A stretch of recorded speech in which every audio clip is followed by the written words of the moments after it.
Nah, halaman 51 dan 52 tadi kalian sudah baca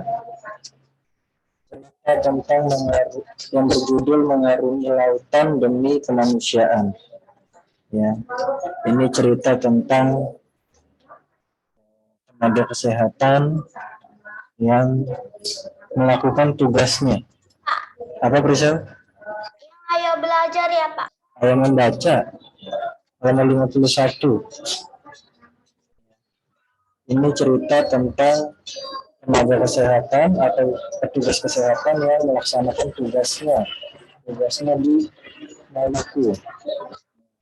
Dalam melakukan tugasnya, dia harus menyeberang lautan, pulau seberang. Jadi berapa? Ketik aja deh. Oke. Itu ya. Ada halaman 51. Jadi mereka ini melakukan tugasnya harus ke pulau seberang, menyeberang lautan, ya. Dan banyak pekerjaan yang atau bahkan orang-orang yang melakukan tugasnya, melakukan kewajibannya ya sampai seperti ini. Ya, termasuk guru itu kalau di pedalaman bukan di Jakarta, guru ke sekolah naik motor, naik mobil, ya, atau misalnya naik transportasi umum atau misalnya naik kereta, naik angkutan umum, bukan seperti itu. Ya, mungkin di pedalaman ada yang jalan kaki berpuluh-puluh kilometer, terus dia harus naik ke gunung dengan jalan yang berbatu, mungkin bertanah. Mungkin ada juga yang harus nyebrang kali pakai misalnya pakai perahu, pakai sampan buat mengajar. Ya itu kalau kalian misalnya sering nonton berita ya, atau enggak yang tonton di YouTube, itu banyak video-video seperti itu. Nah, pengalaman guru mengajar seperti itu. Kalau di sini tenaga kesehatan, ya. Tenaga kesehatan dia melakukan tugasnya dan dalam menjalankan tugasnya pun orang yang dia urus, orang yang dia rawat, dia kasih gratis tanpa ada bayaran, tanpa ada ya misalnya masukan untuk si tenaga kesehatan itu kasih gratis.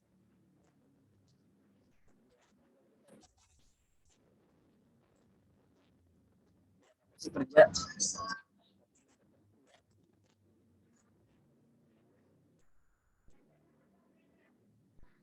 saya kayak si Vicky dia udah dapat penghasilan dari itu bukan bekerja, dia hanya menjalankan hobinya dan dapat menghasilkan. Artinya ya kalau dia nggak dapat penghasilan, kalau dia nggak dapat uang pun dari akun YouTube-nya, dia nggak masalah. Yang penting hobinya tersalurkan, yang penting hobinya bisa dia jalanin.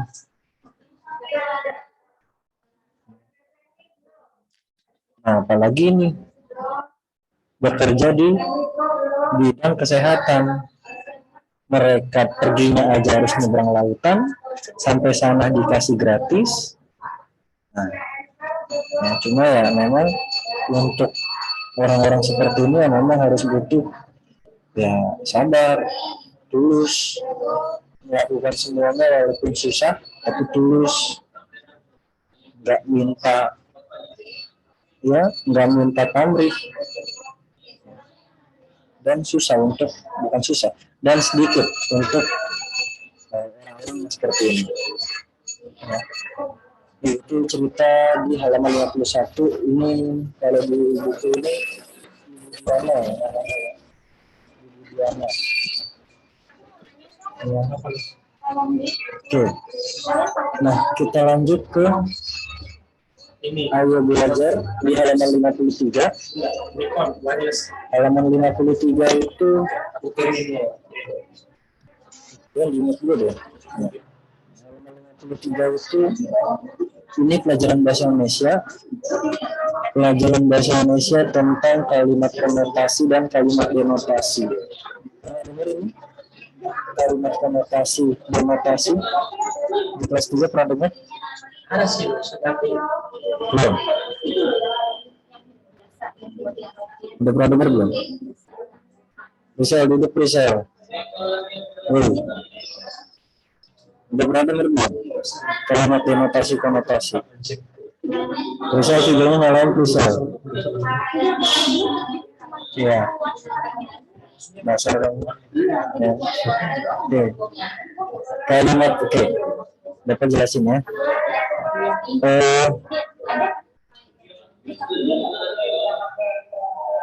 Sebelum kita baca, Bapak jelasin dulu aja.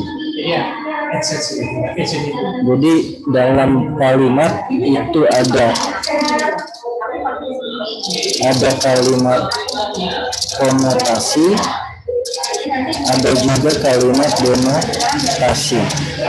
Yang ada kalimat konotasi, ada juga kalimat denotasi.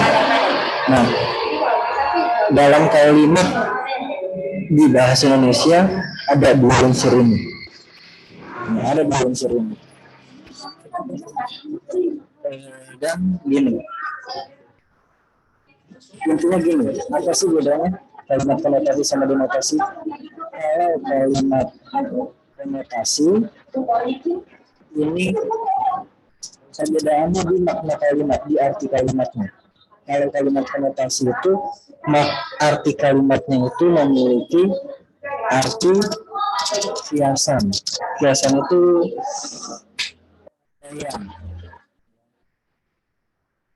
imajinasi. Itu konotasi. Jadi kalimat tersebut mengandung makna kiasan. Suara Bapak putus-putus. Yang lain gimana? Suara Bapak putus-putus enggak? Enggak. Oke. Saya suara Bapak nggak putus-putus tapi berisik. Oh iya. Oke, kalau berisik mana bisa keliling Bapak. Oke ya. Udah. Aku rakus. Bentar.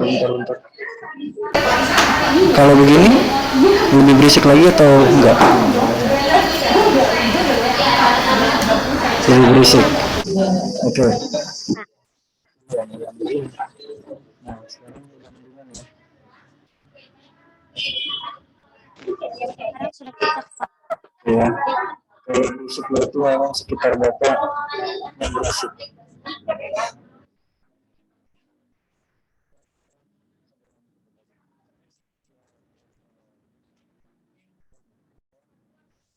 Konotasi itu kalimat yang memiliki makna atau arti kiasan. Atau kiasan itu berarti kalimatnya artinya bukan yang sebenarnya. Bukan yang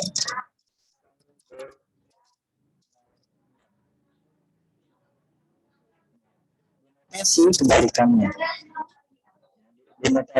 Kalimat denotasi itu kalimat yang memiliki arti yang sebenarnya, artinya bukan kiasan. Contoh misalnya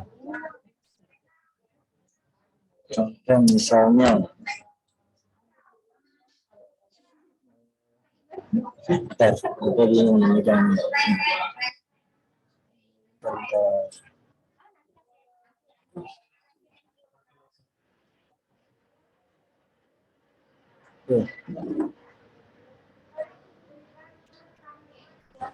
Contoh misalnya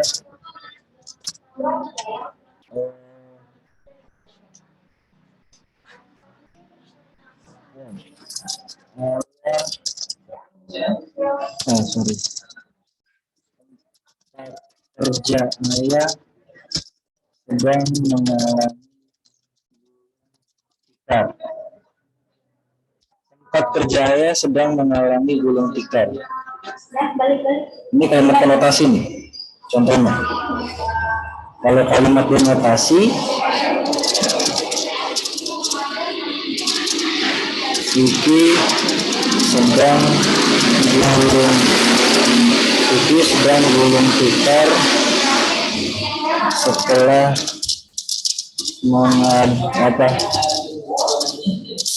mengadakan acara di rumahnya. Nah, di dua kalimat ini, perhatikan dua kalimat ini ya. Di dua kalimat ini ada kata yang sama, kata gulung tikar. Nah, ada kata yang sama nih, kata gulung tikar. Nah, di kata gulung tikar yang kedua, kalimat denotasi, Vicky sedang gulung tikar setelah mengadakan acara di rumahnya. Ya, ini beneran. Ini maknanya beneran. Artinya si Vicky memang lagi gulung tikar. Jadi dia lagi ada acara di rumahnya, dia gelarin tikar supaya tamu-tamunya bisa duduk. Selesai acara, dia gulung tikar. Gulung tikar itu di kalimat denotasi, makna yang sebenarnya. Tapi kalau makna gulung tikar di kalimat konotasi yang pertama ini, tempat kerjanya sedang mengalami gulung tikar. Ini bukan berarti tempat kerja ayah lagi gulung tikar, beneran tikar yang lagi digulung, enggak. Ini ada artinya sendiri gulung tikar di sini. Nah, arti gulung tikar di sini apa? Ada yang tahu? Gulung tikar di sini apa? Tempat kerjanya sedang mengalami gulung tikar. Gulung tikar di sini apa artinya? Ada yang tahu?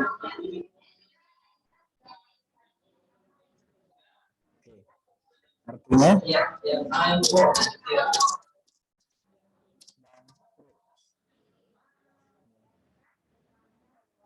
tempat kerjanya sedang mengalami bangkrut. Bangkrut tahu bangkrut? Bangkrut tahu?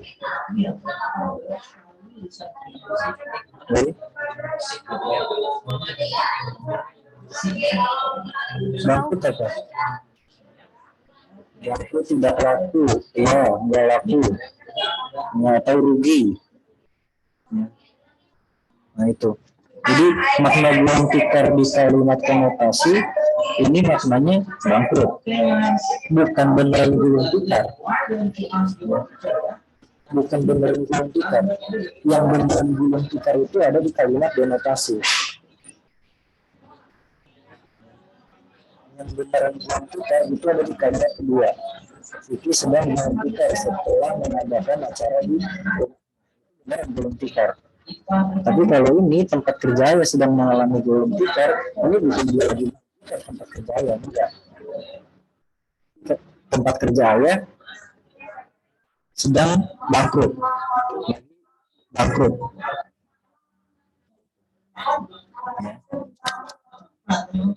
Nah ini bedanya. Kalimat konotasi dan denotasi. Nah sekarang kita baca dulu ya, belajar halaman 53. Saya belajar halaman 53, saya baca.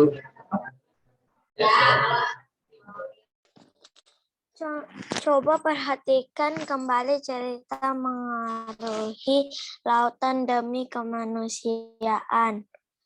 Pada paragraf keempat terdapat kalimat, meski sudah bersusah payah menjemput bola dan menggratiskan biaya obat, dia masih harus teriak-teriak, ayo berobat gratis kepada warga. Kalimat di atas termasuk kalimat konotasi. Apakah yang dimaksud dengan kalimat konotasi? Kalimat konotasi adalah kalimat yang mengandung kata-kata dan memiliki makna bukan sebenarnya. Frasa menjemput bola berarti mendatangi masyarakat, tidak menunggu masyarakat mendatanginya. Bukan berarti mengambil bola. Kebalikan dari kalimat konotasi adalah kalimat denotasi. Kalimat denotasi merupakan kalimat yang mengandung arti sebenarnya. Kalimat denotasi menyampaikan makna seperti yang tertulis pada kalimat. Perhatikan contoh kalimat denotasi berikut ini. Pemain bola itu berlari cepat untuk menjemput bola. Coba baca kembali contoh kalimat konotasi dan denotasi di atas. Pada kedua kalimat tersebut terdapat frasa menjemput bola namun memiliki arti yang berbeda. Ya itu bedanya. Jadi frasa itu apa sih? Ada yang tahu arti frasa?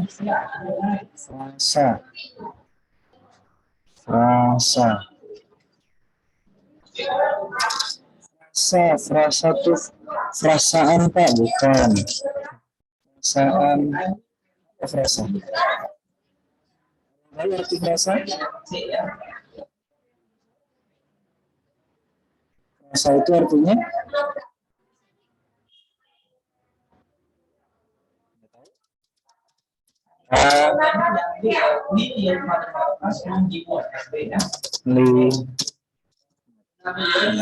frasa itu artinya kalimat. Di sini ada contoh kalimat di cerita yang tadi, ya, menjemput bola. Ya, menjemput bola ini di kalimat konotasinya, meski sudah bersusah payah menjemput bola dan menggratiskan biaya berobat, dia masih harus berteriak-teriak, ayo berobat gratis kepada warga. Menjemput bola di sini dia bukan benar menjemput bola, enggak. Yang menjemput bola di sini dia artinya bola itu warga. Jadi dia mendatangi warga. Mendatangi masyarakat yang dia mau obatin, yang dia mau kasih obatan. Ya, nah itu. Jadi menjemput bola di kalimat konotasi ini artinya mendatangi masyarakat, ya. bukan menjemput bola, bukan mengambil bola, bukan. Tapi kalau di kalimat denotasinya, contohnya misalnya pemain bola itu berlari cepat untuk menjemput bola, nah itu beneran menjemput bola, beneran mau mengambil bola, berlari cepat untuk mengambil bola, beneran itu. Bukan kiasan. Ya, arti yang sebenarnya itu. Padahal frasanya sama. Frasanya sama, kalimatnya sama, menjemput bola. Tapi artinya bisa beda. Termasuk contoh yang layar, gulung tikar yang tempat kerja ayah itu artinya bangkrut. Gulung tikar si Vicky artinya ya beneran gulung tikar si Vicky. Beneran lagi gulung tikar dia. Bukan bangkrut dia. Nah, jadi kita harus tahu nih. Ini kalimat konotasi atau kalimat denotasi. Kalau misalnya ada kalimat, ada frasa, kita harus tahu. Ya. Oke, ada yang mau ditanyakan sampai sini? Kalimat konotasi dan denotasi.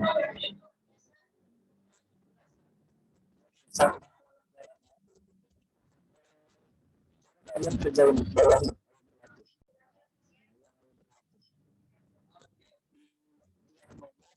Situ ada 5 nomor, masing-masing nomornya ada 2 kalimat. Ya, nomor 1 ada 2 kalimat, nomor 2 ada 2 kalimat, sampai nomor 5 ada 2 kalimat. Berarti ada 10 kalimat total. Nah, di samping masing-masing kalimat ada kata kecil. Kalian tulis huruf K untuk kalimat konotasi, huruf D untuk kalimat denotasi. Nah, kalian tentuin yang mana yang termasuk kalimat konotasi, yang mana yang termasuk kalimat denotasi. Coba.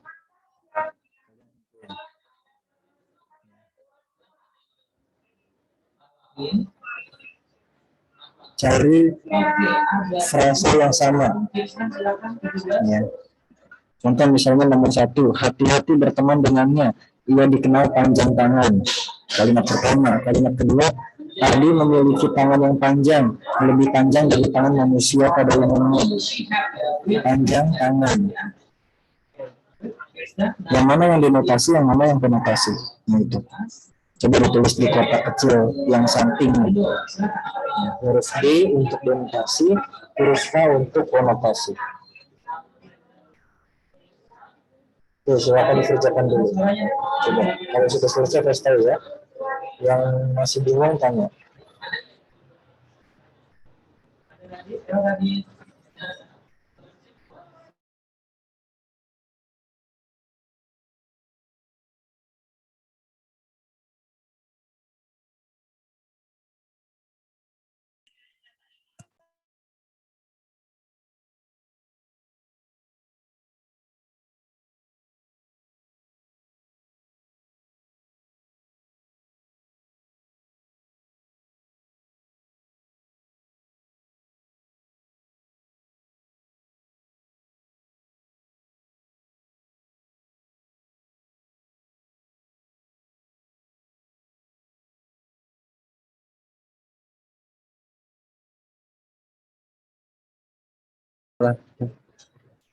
Udah selesai bahas nomor 1. Kita lanjut ke nomor 2 aja.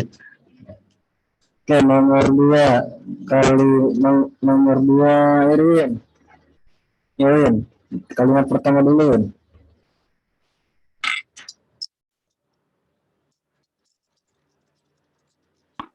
Nomor 2. Tangan kanan Ruli patah karena jatuh dari sepeda. D.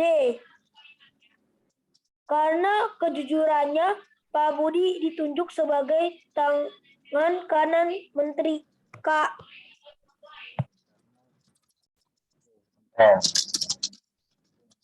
Sebagai tangan kanan Menteri. Ya. Nah ini. Ya.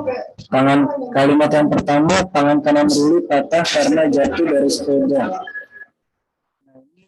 Frasanya apa? Frasanya di sini tangan kanan. Ya, tangan kanan. Di sini ya beneran nih. Tangan kanannya si Ruli patah beneran. Karena jatuh dari sepeda, denotasi. Ya. Nah, di kalimat kedua, karena kejujurannya Pak Budi ditunjuk sebagai tangan kanan Menteri. Ya. Ya, ini Pak Budi yang di luar, ya. Karena kejujurannya Pak Budi ditunjuk sebagai, ada tangan kanannya juga nih. Tangan kanan Menteri. Irwin, arti tangan kanan di kalimat konotasi apa, Win? Win? Orang kepercayaan. Orang kepercayaan. Bagus. Ya. Orang kepercayaan Menteri. Berarti karena kejujurannya Pak Budi ditunjuk sebagai orang kepercayaan Menteri. Ya. Jadi kalau di kalimat konotasi ada maknanya, frasanya. Ada makna di frasa tersebut. Konotasi nggak ada maknanya, dengan makna.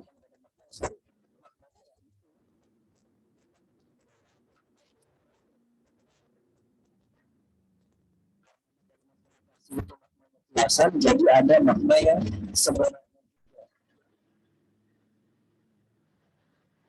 Ya, itu nomor 2. Tiga.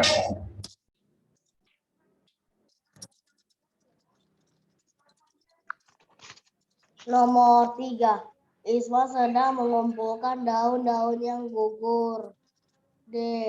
Banyak pahlawan yang telah gugur di medan perang. K. Oke. Dan terang. Oke. Nah, Isma sedang mengumpulkan daun-daun yang gugur, denotasi. Ya. Ini frasanya apa ini? Frasanya gugur. Gugur. Nah, sama-sama ada kata gugur. Kalimat pertama ya beneran si Isma lagi ngumpulin daun-daun yang gugur, yang jatuh. Ya. Nah di kalimat konotasi banyak pahlawan yang telah gugur di medan perang. Ini bukan jatuh pahlawannya. Tapi apa kalian yang arti gugur di sini di kalimat konotasi? Gimana? Gimana? Ada? Gugur artinya kalah, Pak, Bu. Bukan hanya kalah. Bukan hanya kalah. Gugur artinya Iya, Pak. iya. Itu siapa yang jawab? Itu siapa yang jawab tuh? Yang jawab. Selin, Pak. Salim, ya. Ya. Gugur di sini artinya meninggal. Bukan hanya sekedar kalah, tapi malah dia nyawanya sampai kehilangan nyawa. Oh iya, oke, sip. Ya. Nah ini artinya ya, banyak pahlawan yang telah meninggal di medan perang. Ya, itu. Oke, ini nomor 3. Nomor 4, Vicky. Ya, Pak. Nomor 4. Karena krisis ekonomi, banyak perusahaan gulung tikar. Roni membantu ayah menggulung tikar setelah acara kumpul keluarga selesai. D. Oke.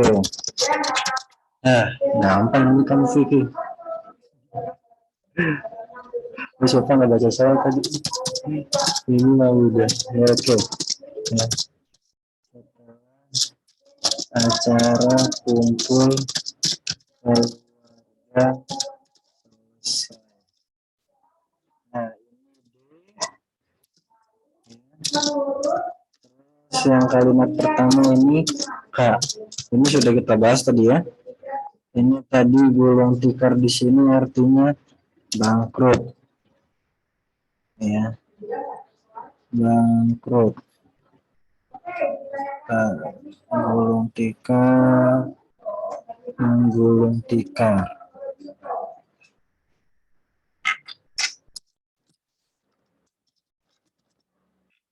Bangkrut atau rugi.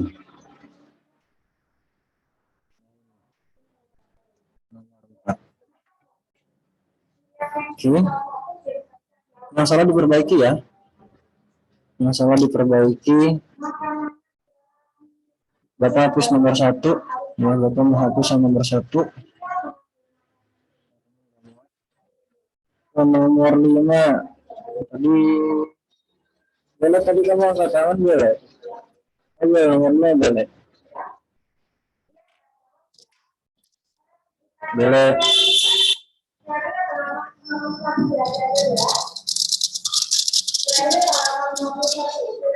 Oh boleh. Nomor 5. Kamu angkat tangan tadi. Oh. Nomor 5.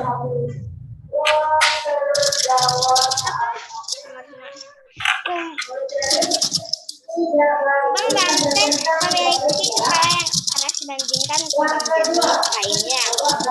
Jika keras kepala sehingga tidak disukai teman-temannya. Yang mana? Yang mana yang denotasi? Yang mana yang konotasi?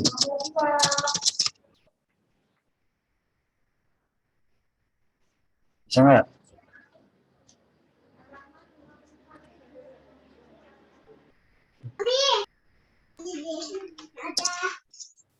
Ya, boleh. Kalimat yang pertama boleh.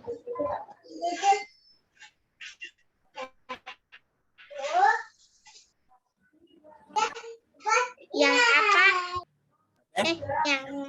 Yang kak. Kalimat pertama, yang kumbang ini yang kak. Ya.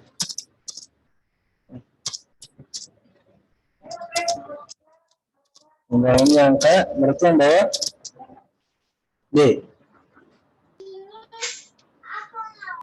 Ya. Malas nyampe senyum jawab. Oke, nggak apa. Oke, boleh, nggak apa. Thank you. Ya.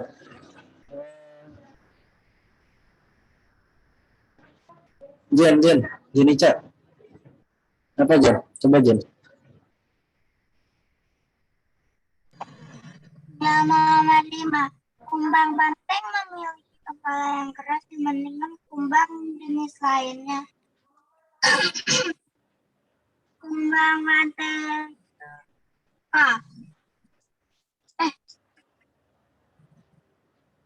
Frasanya apa? Apa? Kalimatnya apa? Di sini sama-sama ada kalimat apa? Di situ sama-sama ada kalimat yang keras kepala. Keras kepala. Di sini kepala yang keras, di sini keras kepala. Yang mana yang denotasi, yang mana yang konotasi? Yang termasuk konotasi itu yang kumbang banteng memiliki kepala yang keras. Ya. Kalimat yang pertama, kumbang banteng memiliki kepala yang keras dibandingkan kumbang jenis lainnya. Kalimat yang kedua, Budi keras kepala sehingga tidak disukai teman-temannya. Budi keras kepala sehingga tidak disukai teman-temannya. Jenica, kepala kamu keras nggak Jen? Keras nggak kepala kamu? Keras. Terus ada hubungannya nggak dengan? Kan semua manusia kepalanya keras ya. Kalau di sini Budi keras kepala sehingga tidak disukai teman-temannya. Apakah itu denotasi? Dan padahal semua manusia kepalanya keras. Berarti semua manusia tidak disukai teman-temannya dong. Kasihan amat. Berarti Jenica nggak punya teman, terus si Vicky nggak punya teman, Bata juga nggak punya teman karena kepalanya keras. Oke, yang denotasi itu yang kalimat pertama. Ya, kumbang banteng memiliki kepala yang keras dibandingkan kumbang jenis lainnya. Ini denotasi. Terus kalimat yang kedua, Budi keras kepala sehingga tidak disukai teman-temannya. Ini yang konotasi. Nah, keras kepala di kalimat yang kedua, Budi keras kepala sehingga tidak disukai teman-temannya. Arti keras kepala apa di sini? Ada yang tahu? Arti dari keras kepala di sini? Artinya bukan kepalanya yang keras, bukan. Apa artinya? Akal. Ya, apa artinya? Akal. Tulis. Siapa tuh yang jawab? Minta. Ya, Selin. Oke, buat Selin. Artinya nakal. Artinya nakal. Jadi Budi nakal sehingga tidak disukai teman-temannya. Ya. Itu. Itu arti dari keras kepala. Dari keras kepala di kalimat yang kedua. Ya, di kalimat yang konotasi. Artinya ditulis ya. Kalian tulis artinya di bawahnya. Ya, arti-artinya.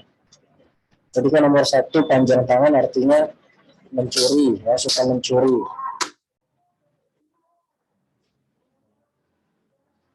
Tulis artinya.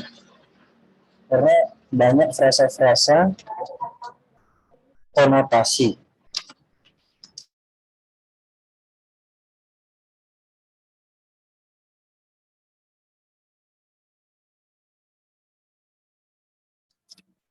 Ya, jadi banyak frasa-frasa konotasi yang mungkin kita jarang dengar. Mungkin Bapak sendiri juga jarang dengar. Di halaman 54, coba balik. Ini udah ya, halaman 53 udah ya. Udah diperbaiki, udah ditulis. Sudah?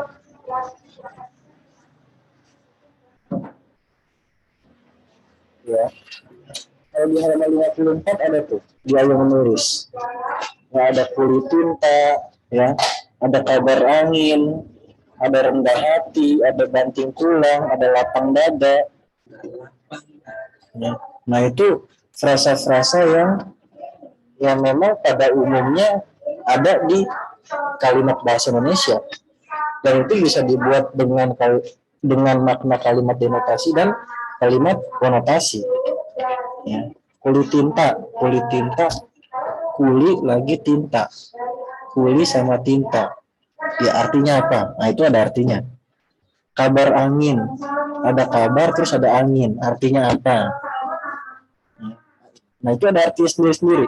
Rendah hati, ya rendah hati umum ya, udah pada tahu ya, rendah hati. Banting tulang, ada tulang dibanting-banting, hancur tulang, bukan itu artinya. Ya, banting tulang itu ya ada artinya sendiri. Ya, bukan tulang dibanting-banting. Nah, tulang punggung, tulang di punggung ada tulangnya. Benar itu satu, benar denotasinya. Konotasinya juga ada tulang punggung. Apa lagi Bang?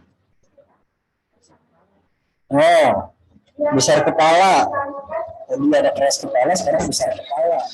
Bukan kepala yang besar, tapi itu ada artinya besar kepala.